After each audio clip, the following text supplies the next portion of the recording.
Sauce TV ప్రేక్షకులకు శుభాశీస్సులు. కలియుగ ప్రత్యక్ష దైవం శ్రీ వెంకటేశ్వరుని యొక్క వైభవాన్ని కార్యసిద్ధికై స్వామివారి యొక్క విశేషమైనటువంటి మంత్రాన్ని ఈరోజు మీకు నేను అందిస్తున్నాను. తిరుపతికి అందరూ వెళుతుంటారు. తిరుపతికి వెళ్ళలేనటువంటి వాడు ఎవరో అరుదు. ఈ రోజుల్లో నేను తిరుపతి చూడలేదు అనేటటువంటి వారు బహుశా నాకు తెలిసైతే ఉండరేమో, ఉంటే ఉండొచ్చు, చెప్పలేము. వారందరికీ కోసంగా ఒక అద్భుతమైనటువంటి ఇది మంత్రం. ఇది కార్యసిద్ధి వెంకటేశ్వరుని యొక్క మంత్రం. ఇది శనివారం రోజు మొదలు పెట్టచ్చు. శనివారం రోజు మొదలుపెట్టి ఒక 40 రోజులు ఒక 2 లైన్ల మంత్రం అండి. ప్రాతకాలము భగవత్తారాధన చేసుకోకుండా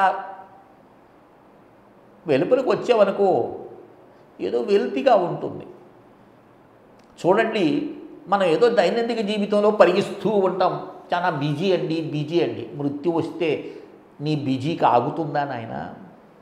పెగలించుకొని తీసుకెళ్తుంది. అయ్యో లేదండి, నాకు ఇంకా చాలా పనులు ఉన్నాయి, పెళ్ళిళ్ళు చేయాలి, సంపాదించాలి, స్థిరపడాలి అని నువ్వు ఎంత మొరబెట్టుకున్నా ఒక్క క్షణం కూడా ఆగదు. పెగలించుకొని తీసుకువెళ్ళిపోతుంది. ప్రపంచంలో ముందు భగవంతుడు, తర్వాతనే అన్నీ. ఆయన లేకపోతే వీటన్నిటికీ విలువ లేదు. చూడండి, 1 ఉన్నదనుకోండి, దాని పక్కన 0 పెడితే 10 అవుతుంది, ఇంకో 0 పెడితే 100 అవుతుంది, ఇంకో 0 పెడితే 1000 అవుతుంది, ఇంకో 0 పెడితే 10,000 అవుతుంది. ఇట్లా నువ్వు పెట్టేటటువంటి ప్రతి 0 విలువ పెరుగుతూనే ఉంటుంది. ఆ 1 తుడిపేయండి. 1 తుడిపేసిన తర్వాత నువ్వు 1000 సున్నాలు పెట్టుకున్నా సున్నాలే, విలువ లేదు. కనుక మానవుడి జీవితంలో దైవశక్తి అనేటటువంటిది ప్రధానమైనటువంటిది. దాని తర్వాతని ఏదైనా భక్తితో ఉన్నవాడు ముందు దానికి ప్రాధాన్యత ఇస్తాడు. ముందు భగవంతుడికి ప్రాధాన్యత, తర్వాత ఇంకేదైనా సరే. ఏ కార్యం చేయాలన్నా కూడా మనం భగవంతుడిని వేడుకుంటాం. అలాంటి ఉత్కృష్టమైనటువంటి స్తోత్రం నేను ఇప్పుడు ఈరోజు మీకు చెప్తున్నాను. కార్యసిద్ధి. కార్యం అంటే ఏమిటండి? అనేక కార్యాలు కావచ్చు, మనోవాంఛలు కావచ్చు, వ్యాపారపరమైనటువంటివి కావచ్చు, పిల్లల విద్యాపరమైనటువంటివి కావచ్చు. 1 2 కామ్యాలు అనేక మంది ఎన్ని వర్ణిస్తాం. కనుక అలాంటి వారి కోసంగా ఈ చెప్పేటటువంటి స్తోత్రాన్ని ఒక్కసారి వినండి. ధ్యాయే చతుర్భుజం దేవం శంఖచక్రవరాభయం ధ్యాయే సుదర్శనం వీరం సర్వకార్యార్థసిద్ధిం సర్వకార్యసిద్ధయే ధ్యేయం చతుర్భుజం దేవం శంఖచక్రవరాభయం. అయ్యా, నేను ధ్యానిస్తున్నాను ఎవరిని? శంఖ చక్ర అభయ వరద హస్తములు కలిగినటువంటి ఆ యొక్క మహావిష్ణువే కదండి. తిరుమలలో ఆనంద నిలయంలో ఉండేటటువంటి వెంకటేశ్వరుడు. ఆ పర్వతం మీద, ఆ పర్వతం అనేటటువంటిది వెంకటుడని దాని మీద నివసించేటటువంటి వాడు వెంకటేశ్వరుడు. మనం పూర్వం ఒకసారి చెప్పుకున్నట్టు గుర్తున్నాము. కనుక ఆనంద నిలయంలో ఉండేటటువంటి శంఖచక్రధారి అయినటువంటి ఓ నారాయణమూర్తి, నిన్ను ధ్యానిస్తున్నామయ్యా, నిన్ను పూజిస్తున్నావు, నిన్ను భజిస్తున్నావు తండ్రి. ఎందుకంటే సుదర్శనం, ఒక్కసారి నిన్ను దర్శించినంత మాత్రముల చేతనే మనసుకు ఎంతో ఆనందం అనేది లభిస్తుంది. అన్నీ 1 సెకను ఉంటుందా, 2 సెకన్లు ఉంటుందా, ఆగిపడేస్తారు కదా. అలా వచ్చిన తర్వాత కూడా మనకు తనివి తీరదు. ఏం చేస్తాం? అలా గుడిని పక్కగా వెళ్ళి ఈ యొక్క నైరుతి మూలానికి వచ్చి అక్కడ విమాన వెంకటేశ్వరుని దర్శిస్తాం.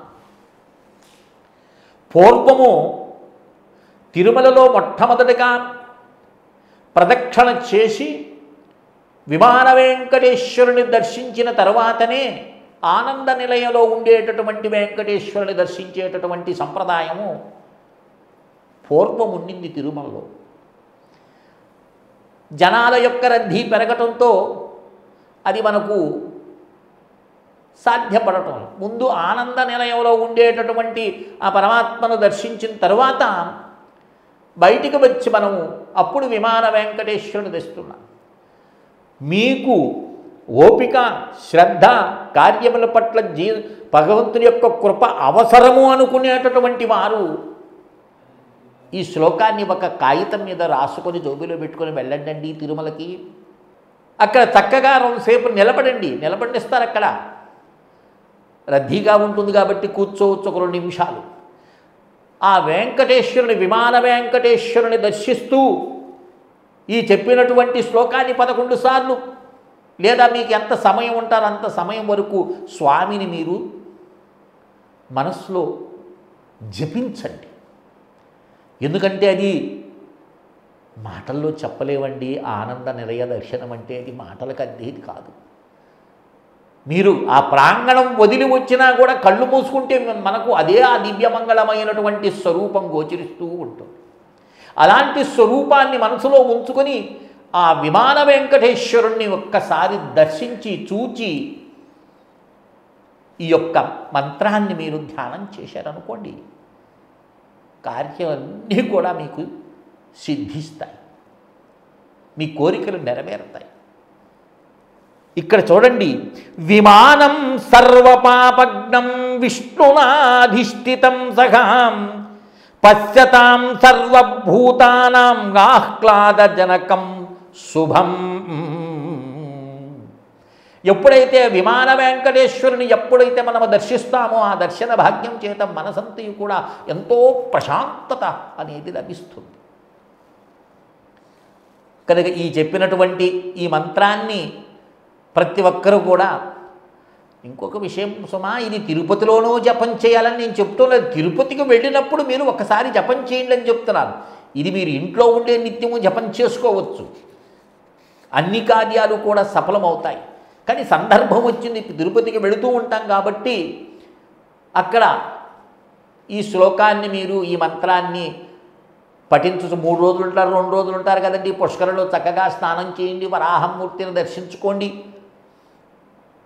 ఆ కోనేటి తట మీద కూర్చొని స్వామివారిని మనసులో అలా ధ్యానిస్తూ అలా మంత్రాన్ని జపం చేయండి. ఇంకొక విషయం ఏంటంటే, ఎవడైతే పుష్కరంలో స్నానం చేసి మంత్ర జపం చేస్తాడో, నువ్వు ఇంట్లో ఉండి చేసేటటువంటి జపానికి కొన్ని కోట్ల రెట్లు మనకు ఫలితం మనకు తిరుమలలో లభిస్తుంది.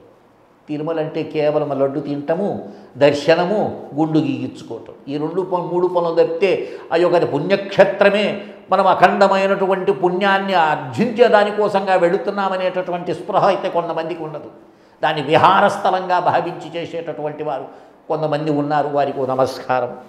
దైవంగా భావించి సమస్త కోరికలు తీర్చేటటువంటి వాడు అని, ఆయన తప్పితే మాకు ఇక వేరే మార్గం లేదని అఖండమైనటువంటి భక్తి శ్రద్ధతో వెళ్ళేటటువంటి వారు ఉన్నారు. వారికి నమస్కారం.